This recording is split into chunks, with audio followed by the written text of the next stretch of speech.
Many people have wondered at what point will the Fed step in. Of course, nobody knows the future, but we can see what has happened in the past and then try to gauge what's happening in this current cycle to be able to determine roughly where this is all going to be. So the first thing we're going to look at is the Fed put. What level does the Fed say this is the floor? The second thing I want to look at is asset prices. Of course, these two are directly correlated. I'll show you some data on that. And the third is real estate. I've got an interesting chart to show you, and I think it's important for all of those if you're a real estate investor or not. So I've got this information and so much more. Let's begin. Let's start right here. Looking at the Bank of America Fund Manager Survey, we're talking about hundreds of billions of dollars under management, and they had this to say. Investors think the Fed put for the S&P 500 is just under 3,700. Which of the following is most likely to lead the S&P 500 above 5,000 in 2022? So what are they saying here? Of all these different levels, what are we going to see before it goes higher? S&P 500 at 3,750. The majority, or the most, I should say, was that level. So they believe that around that 3,700 mark, and right now we're at about 4,300, just above that. So that is a significant drop from where we are. Who knows though? Some of the people, about 9% or so, believe it is below 3,500. Like I said, we don't know what's going to happen, but I covered this in the previous video, referring to the Federal Reserve. And I said, I can't believe nobody is talking about this. And I still want to stress that. If you haven't seen that video yet, you must see it. Because in the FOMC minutes, they made something very clear. And it was that some of the people in the FOMC believe that because things are not so stretched, it's not people with no jobs, no income, no assets, the ninja loans, 5 properties owned by somebody who doesn't even work, like all that craziness, it's not happening today. We got different problems today, that's for sure. Of course, you look at these different excesses that were there during the housing crisis, that's not there. In the year 2000, surely it's different than today on many levels. So the Federal Reserve basically said, we're not as worried about things as we were back then. And so specifically highlighting the fact that they will be allowing markets to come down if necessary. They didn't give a specific region in which they want to make this happen. They didn't give any specifics on, is this real estate, is this stocks and so on. But they did acknowledge this, and people need to be aware. Look at this. During the period of time, we're seeing this complete nonsensical action that's being taken of adding to the balance sheet, buying mortgage-backed securities when real estate is going off the charts, still supporting that market. Well, of course, mortgage-backed securities, and when they were initially buying these up, they used to call them toxic assets. Today, it's part of the balance sheet. Anyway, we're seeing the Fed's balance sheet at approximately $9 trillion, buying treasuries, buying mortgage-backed securities, still adding to that in a time in which they say, we need to hurry up and wind down this balance sheet and increase interest rates. Does that make any sense? No, of course not. Well, they're just making that known right here at this point. But let's get into here assets, asset prices, because this is obviously directly and completely correlated. S&P 500 stocks have received strong net buying flows from the retail investors since 2020. Net buying flow has continued even as the S&P has been down. Of course, because what they believe is that this is like, and every dip is like what happened in early 2020, simply buy in. And there are many reasons for this. And I do believe that, despite what we see in the mainstream media, a lot of the retail investors aren't even looking at that stuff. They're going to YouTube and they are checking out whoever it is that makes them feel good. That person says, buy the dip, the Federal Reserve is going to save you, and they're putting all of their life savings in. If you see many of the stocks, I don't think I pulled any up here. A lot of the stocks that performed extremely well early on during this time in 2020 are now back to the levels that they were at before.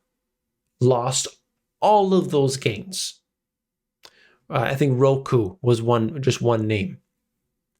Why? Because that growth that a lot of these retail investors were buying into was nothing more than just speculation.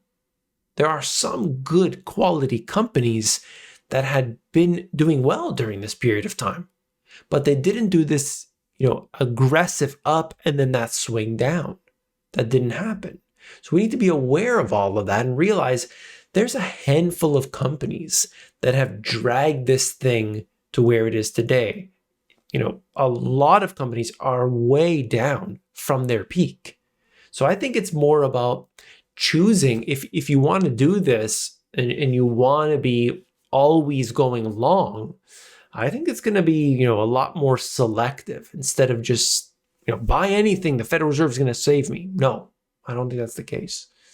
Combined outflows from debt, basically all your different types of bonds, this is the largest since April 2020. Money's moving out.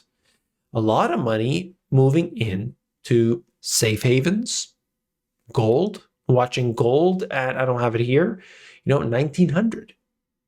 It's approaching a record high. And if this continues on, if all this chaos continues on for a little while longer, it could absolutely go to a record. Inflation off the charts and so on. People want a safe haven. And, at the same time here, we're seeing a lot of things in flux. There's a lot of uncertainty. So we'll see what happens. This is just showing us one more piece of data related to that. And I put it here, but it's related to what we were talking about in the first part. The S&P could drop to 3,800 to 4,000 before investment grade credit signals Fed intervention, according to the fourth quarter 2018 analog. So they're just showing us from back in 2018 up until the present and what had happened, how the Fed reacted. All you need to know is that number there, 3,800 to 4,000. Okay, if we're going to use history as a guide from 2018. 2018 was a big year. Okay, I talk about all the time, and some people, they just refuse to acknowledge it. It's like it didn't exist. No, didn't exist. I mean, we could put our heads in the sand, but personally, I don't want to be an ostrich. Do you want to be an ostrich? You let me know. If you want to be an ostrich, give me a thumbs down. If you're not an ostrich and you love to just know the truth no matter what, hit that thumbs up. Okay? Do appreciate that. Now let's look at this. Real estate. I'm going to put this chart here up front momentarily. And you got to look at real estate, not just in prices, please. The prices are not going to give you the whole picture, okay? This one here, which I talked about in my first book, housing permits, you got to look at permits to understand what's happening in the market. And then you also have to look at how many, let's say it's residential real estate, you got to look how many of these places are currently under construction to understand the supply. That is what we need to know. Supposedly right now, there are well over 1 million houses being built, 1 million units. The demand, I don't know how, there is multi-million unit demand today, according to some estimates. I really don't know if that's the case, but that's where we're at. Okay. This here is US building permits highest since May of 2006. Crazy. Okay, this is really crazy when you think about it. And so there is a lot of these homes coming online. That's all I'm trying to say. Because inventory levels, I think I had that loaded up. Here we go. This is the US existing home sales months supply as well as inventory. And both of them have just been going down and down and down and down and down.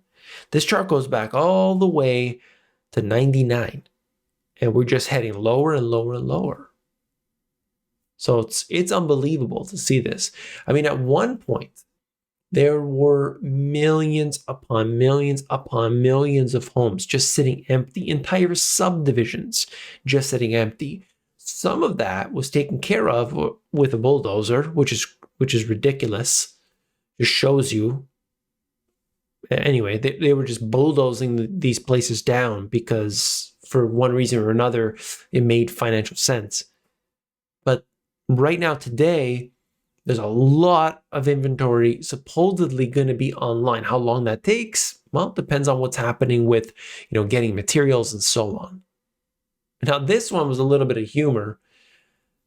A 75, you heard me right, 75 square foot apartment is set for auction at $68,000, 50,000 pounds, in London. My friends in the UK, my friends in London, I want your input on this. And of course, everybody, 75 square feet, 7 square meters. Look at this place. Now, I've seen worse than it. This is actually renovated, so it's not that bad. But your bed is on top of your cupboard space. Okay, this is your kitchen right here. If you can see that, that's your kitchen. You got some shelving up in here. And then I thought to myself, okay, well, there's no bathroom. But actually, there is sort of a bathroom. You got this. It's the wet space. And that's basically your sink, your toilet, your shower, all in one. It's just an all-in-one kind of thing. It's tiny, I'm not going to lie. But I've seen worse, and the price is not that bad when you think about it. But I mean, it's not it's not desirable living. Apparently, the owner of the unit, or somebody's renting it right now, they use it as a crash pad. So they go in there, they're there for a couple of days, and then they're gone, and then they leave for whatever reason. I just think that the prices have gone so berserk that we're seeing like things that really shouldn't be really considered a home is a home to some people. This, the craze of the tiny homes, RV living, campers and things. If people like that, that's great. But I think a lot of times it's simply due to the fact that it's really unaffordable. And then I just want to throw this at the end here. This is just showing us that in the Southwest North America, they're just trying to show you the amount, basically the drought. The drought that we are seeing right now is among the driest we have seen in hundreds and hundreds and hundreds of years. That's what we're at. Just to give us an idea of what's happening. Now, what does this mean? Why am I including it? This is going to put extreme pressure on food prices. Already you've got problems. Stuff can't even be delivered across the border. But at the same time, you're looking at this, and I think people they're just not prepared. They are not prepared. Okay? I worry about this. I think about it all the time. Every time I bring it up, I know a lot of you are concerned as well. Look at California. Extreme drought, wildfires all the time. And yet they're supplying not just United States, but to Canada as well. So what happens in the case where, our water's drying up, we don't have enough to water the farms, we can't bring our product to the market? Then you've got some very expensive food because it has to find a new place. Oh, we're going to go to Mexico? All right, well, that's even further distance, and so on. So I think this is something that people should be aware of, thinking outside the box, not just, hey, what's the hot stock? But we got to be ready for anything, okay? I hope you do appreciate that information. If you do, hit that thumbs up button. You got to subscribe to the channel. Every day I lose subscribers. So you got to help me out there, gain some more subscribers, all right? Even if you think you're subscribed, many times you have been unsubscribed. So thank you for that as well. If you haven't seen this video yet, you definitely got to check it out. Don't go anywhere. Click it, and I'll see you there.